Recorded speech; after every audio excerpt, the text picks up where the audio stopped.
With everything I had going on this week, I was really tempted to just not script this one out and wing it. I mean, after all, it's a pen review. It can't be that hard to do, right? If you are new to fountain pens or just unfamiliar with Kaweco as a whole, then you could be forgiven for thinking that this is just another Kaweco Sport in a pretty color. And well, you wouldn't be wrong. Yes, this is a Kaweco in a sport body. And yes, this is a very nice cyan colorway. But what sets this apart is that it is part of the Collection series of sports. So what does that mean? Well, simply put, it means that this is a limited edition. There isn't anything like a numbering system or anything like that, and you can find the collection pens in either plastic or aluminum.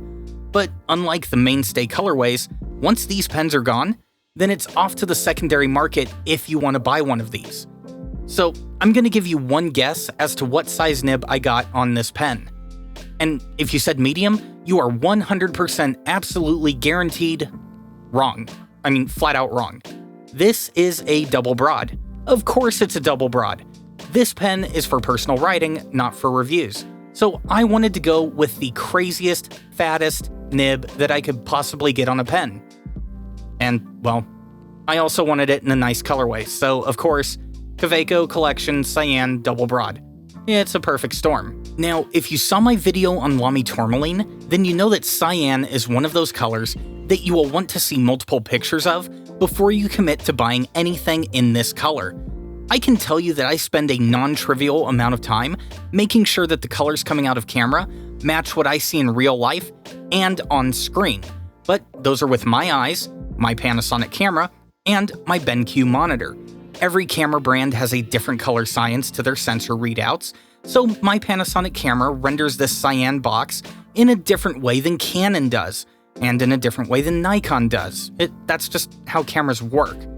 So, disclaimer aside, this is a standard Kaweco Sport box, and much like with the Iridescent Pearl Collection Sport, this one has Kaweco Collection on the front, company information on the top and the bottom, and the Kaweco company branding on, I guess this would actually be the bottom? Anyways, if you look at both ends, we also have the Kaweco company logo, which kind of matches what you see on the finial of the pen itself. I actually like that. It's a nice attention to detail that kind of makes the box... Okay, I was gonna say it makes the box feel like a fountain pen, but that's going a little too far. Anyways, let's go ahead and take a look at this pen. Before we do that though, let's talk about Patreon. If you have $2 lying around each month, like these reviews, and want to pitch into the channel, then consider becoming a patron.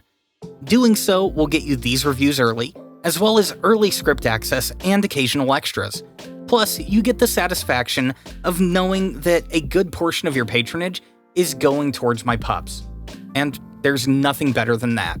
So, check out that Patreon link down below, and consider becoming a patron of the Inkedwell. That aside, I've got to admit that Lamy and Kaweco seem to be the masters of minimalistic packaging in the big fountain pen players.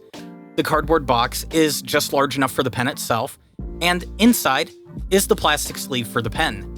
I will give Lamy a one-up on Kaweco here though, as they don't even use plastic sleeving for their Safari lineup. But you'll have to see what I mean when we take a look at the Strawberry Safari in next week's video. Did I just say Safari?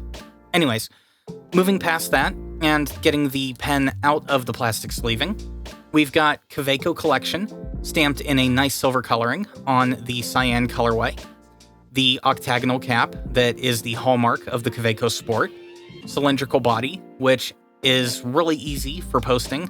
You've got this nice little lip here to keep the cap from going too far down when you do post the pen. And inside, we have the rather well done steel double broad nib.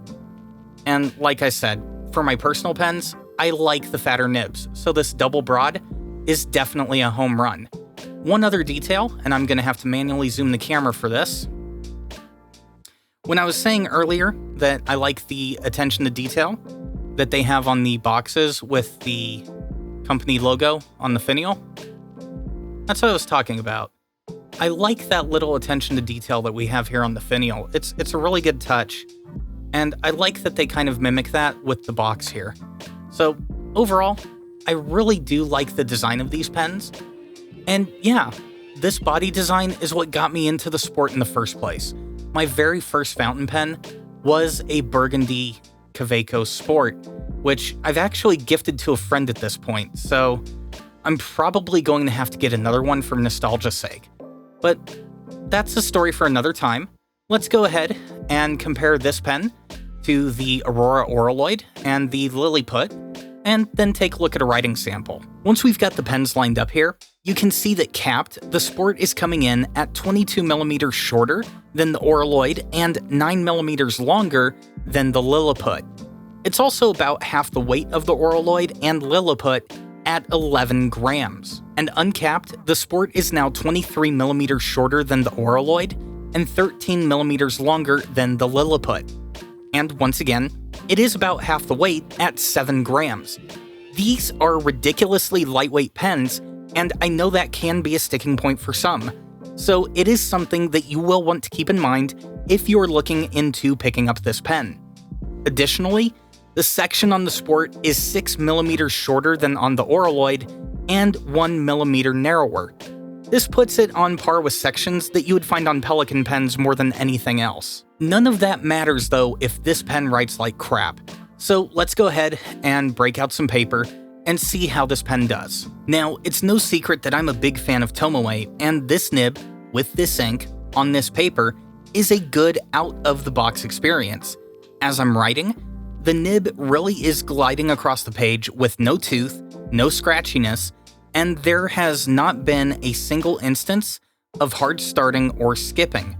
These are the first things I check with any pen, and it is also something that can ruin an out-of-the-box experience even when the pen is only $26. If I had to pick something about this pen that I'm not a fan of, it is the necessity of needing to post the pen for me to comfortably use it.